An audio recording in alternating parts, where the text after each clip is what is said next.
एक स्पेसक्राफ्ट यानी अंतरिक्ष यान में कोई खराबी हो गई। इमरजेंसी अलार्म बजने लगा। धरती से लाखों किलोमीटर दूर अंतरिक्ष में कुछ साइंटिस्ट इस स्पेसक्राफ्ट पर मौजूद थे जो मार्स पर जा रहा था। इससे पहले कि खराबी का पता चल पाता बहुत देर हो गई। एक धमाका हुआ और पूरा अंतरिक्ष यान फट गया।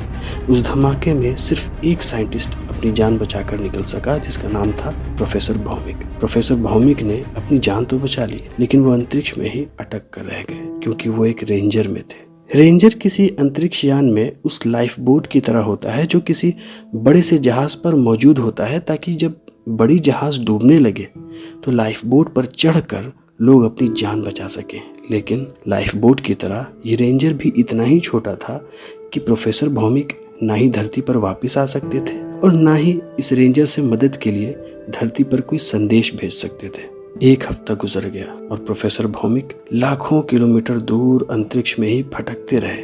न उनके पास खाने के लिए कुछ बचा था और न ही पीने के लिए पानी बचा था। ठीक तभी उन्हें इंडिकेटर पर एक वर्म होल दिखाई दिया। वर्म होल कुदरत का वो करिश्मा है जिसका राज आज तक किसी साइंटिस्ट को समझ नहीं आया। जिस तरह से पानी के अंदर एक बुलबुला होता है जो पानी से ही बना होता है, उसी तरह से वर्म होल भी किसी और चीज से नहीं बल्कि अंतरिक्ष में ही खाली जगह के सिकुड़ जाने से बन जाता है। वर्म होल अंतरिक्ष में एक तरह का शॉर्टकट होता है जिसके अंदर चले जाने से इंसान किसी और जगह बाहर निकलता है, शायद किसी दूसरे सोलर सिस्टम में या किसी दूसरी गैलेक्सी में, अरबों खरबों किलोमीटर दूर जहां कभी इंसान जा ही नहीं सकता। प्रोफेसर भौमिक ने सोचा कि उनकी जान तो वैसे भी जाने वाली थी, इसीलिए उन्होंने उस वर्म होल में जाने का फैसला किया ताकि वो देख सकें कि आखिर उस वर्म होल के उस पार उन्हें मिलता क्या है। उस वर्म होल ने प्रोफेसर भौमिक को एक ऐसी गैलेक्सी में पहुंचा दिया जो बड़ी ही अनोखी थी। यहाँ पर एक नहीं बल्कि कई सारे ऐसे ग्रह थे जो धरती की तरह हरे भरे पेड़ पौधों वाले थे, जिन पर पानी भी था।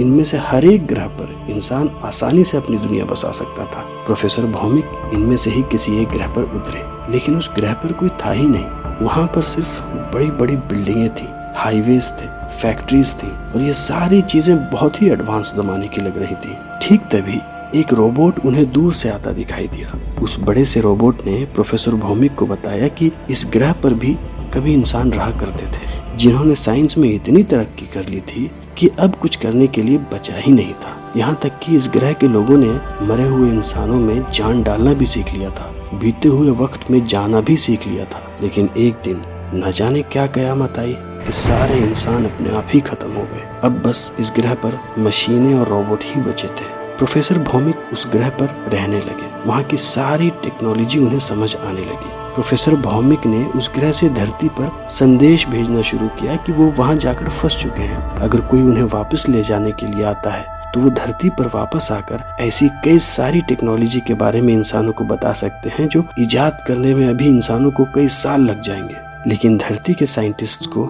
ऐसा लगा कि प्रोफेसर भौमिक झूठ बोल रहे हैं ताकि कोई उन्हें अंतरिक्ष में जाकर बचाकर वापस ले आए। लेकिन सिर्फ एक इंसान को बचाने के लिए सरकार इतना ज्यादा खर्चा नहीं उठाना चाहती थी। इसीलिए प्रोफेसर भौमिक के संदेश को धरती के लोगों ने इग्नोर करना शुरू कर दिया। प्रोफेसर भौमिक महीनों तक, सालों तक धरती पर संदेश भेजते रहे कि कोई उन्हें आकर वापस घर ले जाए, लेकिन उनके संदेश का किसी ने जवाब नहीं दिया। वो प्रोफेसर उस ग्रह पर रहते रहते खुद को अकेला महसूस करने लगे, क्योंकि वहाँ उनके अलावा कोई इंसान ही नहीं था। उस अकेले ग्रह पर उनके पास सब कुछ था, लेकिन फिर भी उनका दिल घबराता रहता था। वो किसी इंसान से बात करना चाहते थे, किसी दूसरे इंसान को देखना चाहते थे। लेकिन दिन बीतते गए और प्रोफेसर भौमिक उस ग्रह पर उसी तरह अकेले ही बूढ़े होते चले गए। एक दिन प्रोफेसर भौमिक ने उस ग्रह के रोबोट से बात करते हुए उसे कहा, जानते हो, ये बहुत अच्छी बात है कि तुम्हारे अंदर इंसान की तरह जज्बात नहीं है, वरना तुम्हें भी पता चलता कि 20 साल किसी ग्रह पर अकेले रहना कैसा लगता है। रोबोट ने कहा,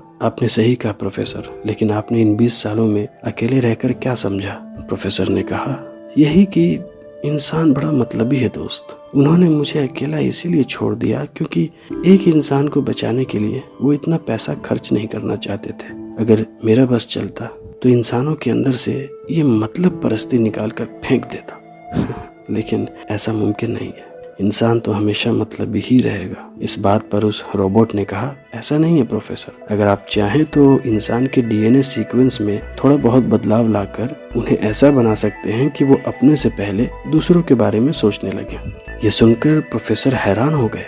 उन्हें ये बात कमाल की लगी। प्रोफेसर ने पूछा, लेकिन मान लो अगर ऐसा मुमकिन भी है तो मैं यहाँ बैठे बैठे धरती पर रहने वाले इंसानों का डीएनए कैसे बदलूंगा? उस रोबोट ने कहा, हमारे ग्रह के इंसानों ने टेलीपैथी मशीन बना दी थी। आप उस मशीन का इस्तेमाल करके धरती पर मौजूद किसी भी इंसान के दिमाग को अपने काबू में कर सकते हैं और उससे अपना ये काम करवा सकते हैं। ये सुनते ही प्रोफेसर भौमिक हैरान हो गए। क्या? तो ये बात तुमने मुझे 20 साल तक क्यों नहीं बताई? रोबोट ने कहा, क्योंकि 20 साल तक आपने पूछा ही नहीं। प्रोफेसर भौमिक को इस बात पर गुस्सा आ रहा था कि आखिर उन्हें ये बात पहले पता चल गई होती तो वो अब तक घर जा चुके होते। लेकिन प्रोफेसर ने सोचा कि जो होता है अच्छे के लिए होता है। शायद उनकी जिंदगी का यही मकसद था। अगर वो 20 साल अकेले नहीं रहते तो उन्हें इंसानों की इस सबसे बड़ी कमी का एहसास नहीं होता। प्रोफेसर ने सोचा कि अब तक जो हुआ सो हुआ, लेकिन अब वो इंसानों के अंदर से ये सेल्फिशनेस दूर करके रहेंगे। प्रोफेसर भौमिक ने खूब कड़ी मेहनत करी और उस रोबोट के साथ मिलकर एक ऐसा केमिकल बनाया जो इंसानों के खून में जाकर उनके डीएनए को बदलकर उन्हें पूरी तरह सेल्फलेस बना सकता था। लेकिन उस केमिकल में एक कमी ये थी कि ये सारे इंसानों पर असर नहीं कर सकता था।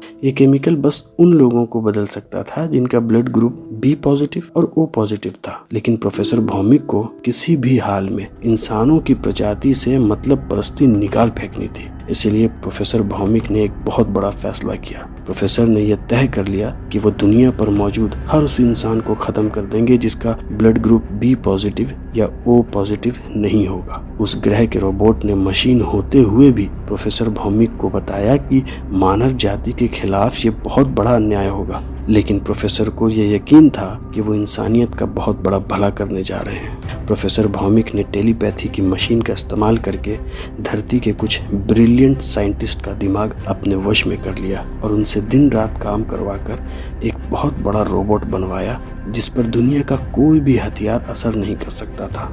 उस रोबोट ने धरती के इंसानों को स्कैन करना शुरू किया और जिसका भी ब्लड ग्रुप बी पॉजिटिव या ओ पॉजिटिव नहीं मिलता वो रोबोट उन इंसानों को खत्म करने लगा। हर जगह तबाही मचने लगी। इंसान अपनी जान बचाकर भाग रहे थे। ऐसा लग रहा था कि कयामत आ चुकी हो। छोटे छोटे बच्चे भी मौत के घाट उतरने लगे थे। जनसंहार शुरू हो गया था। लेकिन उसके बाद कुदरत ने भी अपना एक करिश्मा दिखाया। आसमान में एक तूफान उठा। उस तूफान में आग और पानी मिलकर एक हो गए और उस आग और पानी से बना वो गुब्बार जमीन पर गिरकर फट गया और उसमें से इंसान के रूप में एक महाशक्तिशाली योद्धा बाहर निकला जो उस बड़े रोबोट के सामने चट्टान की तरह इंसानों की रक्षा करने के लिए खड़ा हो गया।